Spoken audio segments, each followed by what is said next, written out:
భీష్ముడు దుర్యోధన పక్షాన ఉన్నాడు తప్ప పాండవ పక్షానికి వెళ్ళి యుద్ధం చేయలేదు. కానీ చాలామంది చటుక్కుని భీష్ముడు ఎందుకంటే అసలు ఇటువైపు ఉండడం అనేస్తూ ఉంటారు. భీష్ముడు ఉన్నాడు అంటే సర్వశాస్త్ర పారంగతుడు కనుకనే అంత ఆలోచన చేసి మహానుభావుడు ఇటువైపు ఉండిపోయాడు. సరే, వాళ్ళు ఇంద్రప్రస్థాన్ని రాజధానిని చేసుకుని పరిపాలిస్తున్నారు. అభివృద్ధే కదండి. ఎక్కడ ధర్మానురక్తి ఉంటుందో అక్కడ అభివృద్ధి ఉంటుంది. కాబట్టి ధర్మరాజు గారు తమ్ముళ్ల సహాయంతో దిగ్విజయ యాత్ర చేసి రాజసూయ యాగాన్ని సంకల్పం చేశాడు.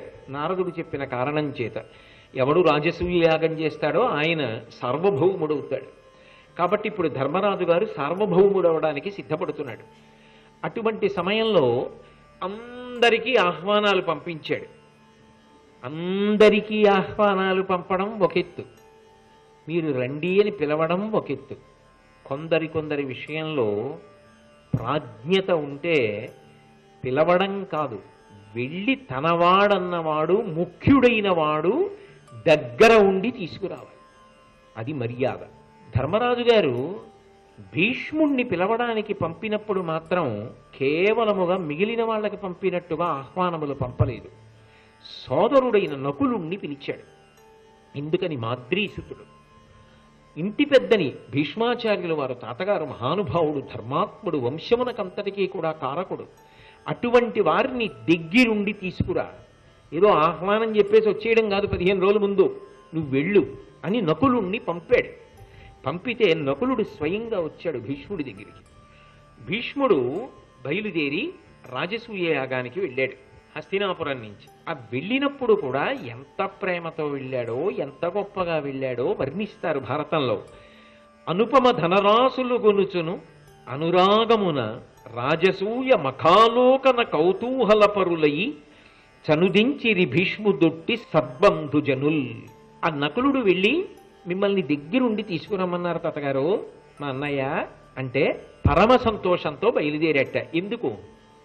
ఆయన పిలిచాడని కాదుట, ఆయన వెళ్ళడంలో ఒక కారణం ఉందిట. ఏమిటి ఆ కారణం అంటే రాజసూయ మఖాలోకన కౌతూహల పరులయి, నా మనవడు కష్టపడి పెంచాను ఈ వంశాన్ని, ధర్మాత్ముడై ఇవాళ సార్వభౌముడై ఇన్ని కష్టాలు పడి యావత్ భారతాన్ని గెలిచి రాజసూయ యాగం చేస్తున్నాడు. ఇంత ప్రేమతో నకులుణ్ణి పంపించాడు. ఇప్పుడు నేను వెళ్ళి అక్కడ కూర్చుని నా మనవడు తన భార్యతో ధర్మపత్నితో కలిసి పీటల మీద కూర్చుని ఆ యాగం చేస్తుంటే అది చూడడమే నాకు సంతోషం. ఆయన తనకేదో పెద్ద పీట వెయ్యాలనో, తన్ని గౌరవించాలనో, నెత్తి మీద పెట్టుకోవాలనో ఆయన కోరుకోలేదు. అది ఆయన ప్రేమ. పెద్దరికానికి అర్థం అలా ఉండాలి. అది చూపించాడు భీష్ముడు. అందుకని ఆయన దేనికి వెళ్ళాడు అంటే రాజసూయ మఖాలోకన కౌతూహల పరులై చనుదించిరి భీష్ముదొట్టి సద్బంధుజనుల్. భీష్ముడితో పాటుగా మిగిలిన బంధుజనులు కొందరు వచ్చారు. అందులో ద్రోణాదులు ఉన్నారు. ద్రోణుడు, కృపాచార్యుడు, అశ్వత్థామ వీళ్ళందరూ బయలుదేరి వెళ్ళారు. వెళ్ళినప్పుడు ఎలా వెళ్ళాడు? అనుపమ ధనరాశులు గునుచును. అనుపమ అన్న మాట ఇక్కడ వేశారు. అనుపమ అంటే ఉపమానం చెప్పడానికి వీల్లేదు, ఇంత అంత అని చెప్పడానికి వీలు లేదు. ఎందుకని అంటే ఎంతో లెక్క తెలియదా? లెక్క తెలియకుండా పట్టుకెళ్ళాడా? కాదు. దాని అర్థం ఏమిటో తెలుసా? అటువంటి పెద్ద ఆయన పట్టుకొచ్చి ఇచ్చింది ఎంతైనా చాలా ఎక్కువే. అది చాలా ఎక్కువ. అంతేగాని భీష్మాచార్యుల వారు ఇంతేనా ఇచ్చింది అనకూడదు. భీష్మాచార్యుల వారు అక్షతలు వేసేడితే చాలు. అంతేగాని ఆయన ఏమో ఇస్తాడని పిలిచావు నువ్వు? కాదు. అసలు బతుకంతా ఆయన ఇచ్చింది. అయినప్పుడు ఇంకేమి ఇవ్వాలి? ఆయన రావడమే గొప్ప, ఆయన అక్షతలు వేయడమే గొప్ప, ఆయన కూర్చోవడం గొప్ప. అంతకన్నా ఇంకేం కావాలి నీకు? అందుకని ఆయన ఎంత పట్టుకెళ్ళాడు చెప్పకూడదు. ఇది మీకు రుక్మిణీ కళ్యాణంలో కూడా కనపడుతుంది. అగ్నిజ్యోతనుడు ఆ శ్రీకృష్ణ భగవానుడి దగ్గర నుంచి వచ్చి రుక్మిణీదేవితో మాట్లాడుతూ అమేయ ధనావళు ఇచ్చే నాకు అంటాడు. అబ్బో ఎంత డబ్బు ఇచ్చాడో అన్నాడు. ఎంత డబ్బు ఇచ్చాడు అంటే ఎంత ఇచ్చినా అబ్బా ఎంత ఇచ్చాడో అంటాడు. అది ఆయన గొప్పతనం. అంతేగాని ఇంతే ఇచ్చాడండనో లెక్క చెప్పడో చెప్పడం అంటే అసలు లెక్క పెట్టుకోడు. కృష్ణుడు ఇచ్చాడని ఆనందపడిపోయాడు అంతే. దొరికిన దానితో తృప్తి పొందాడు. అందుకే అమేయధనావళు ఇచ్చనాకు తావొచ్చే సుదర్శనాయుధుడు వాడే సురాసురలేకమై వచ్చిననైన రాక్షస వివాహమునం కొనిపోవు నిన్ను నీ సచ్చరితంబు శీలమును పండెను నేడు అని ఆయన రుక్మిణీదేవిని ఉద్దేశించి మాట్లాడతాడు. అలా ఇక్కడ కూడా ఆ వెళ్ళినప్పుడు ఆ పట్టికెళ్ళింది అనుపమ ధనరాశులు గొనుచును. ఆయన పట్టుకెళ్ళిన దానికి ఉపమానం చెప్పడం కుదరదు. ఇంకోళ్ళు పట్టుకొచ్చింది ఈయన పట్టుకెళ్ళిన దానికి ఉపమానం లేదన్నారు. ఎందుకంటే ఆయన తెచ్చిందంటే మహాత్ముడు, వంశాన్ని నిలబెట్టినవాడు. ఆయన చేత్తో వేసిన అక్షతలైనా అంత గొప్పవి. ఏ ఇంట్లోనైనా ఈ భావనలు గొప్పవి. ఇది అసలు ఒక ఇంట్లో ఒక కార్యం చేస్తున్నారు అన్నప్పుడు ఈ మర్యాదని పిలుపులో ఎవరికి ఇవ్వాలన్నది ముందు రాశావా? ఇది ప్రధానం. భీష్మాచార్యుల వారు ఇతర పెద్దలతో అంటే ద్రోణాదులతో కలిసి ఇంద్రప్రస్థానికి వెళ్ళాడు. ధర్మరాజు గారు గబగబా ముందుకు వచ్చాడు. మాట్లాడడం మొదలెడుతూనే భీష్ముణ్ణి చూసి అన్నాడు, మీ అనుగ్రహమున చేయంగగడగితి ఇమ్మహాధ్వరంబు నిమితోడ దీనినిందరును అనూనంబుగా పూని పెంపు మెరసి నిర్వహింపవలయు. మీ అనుగ్రహంతో నేను ఈ రాజసూయాగం చేస్తున్నా. ఇది నా గొప్ప, మా తమ్ముళ్ళ గొప్ప అనలేదు ధర్మరాజు గారు. నిజానికి మరి దిగ్విజయయాత్ర చేసిన వాళ్ళు పాండవులు.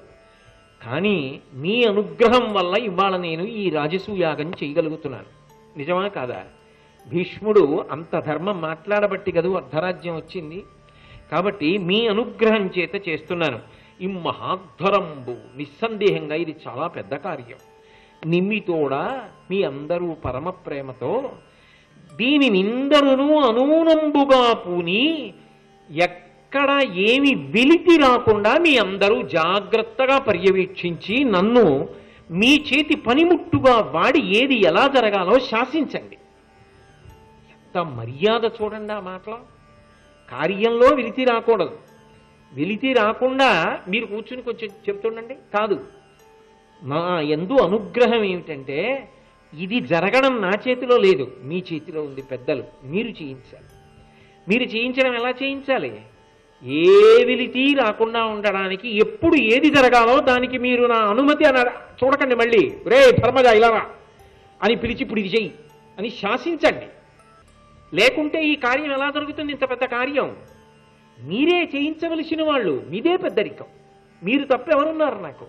నేను కాదు చెయ్యగలిగిన వాణ్ణి. మీ అనుగ్రహంతోనే ఇది జరుగుతోంది. దీనికి మీరే స్వాతంత్ర్యం తీసుకుని నన్ను శాసించాలి. పెంపు మెరసి నిర్వహింపవలయు. ఇందులో ఏ విధమైన అనుమానం లేకుండా ఎక్కడ ఏది చెయ్యాలో ఏది జరగాలో నన్ను శాసించండి. శాసనం చేసి వెలితి లేని రాజసూయాగాన్ని నా చేత చేయించి నన్ను ధన్యుణ్ణి చేయండి. అలా అనుగ్రహించండి.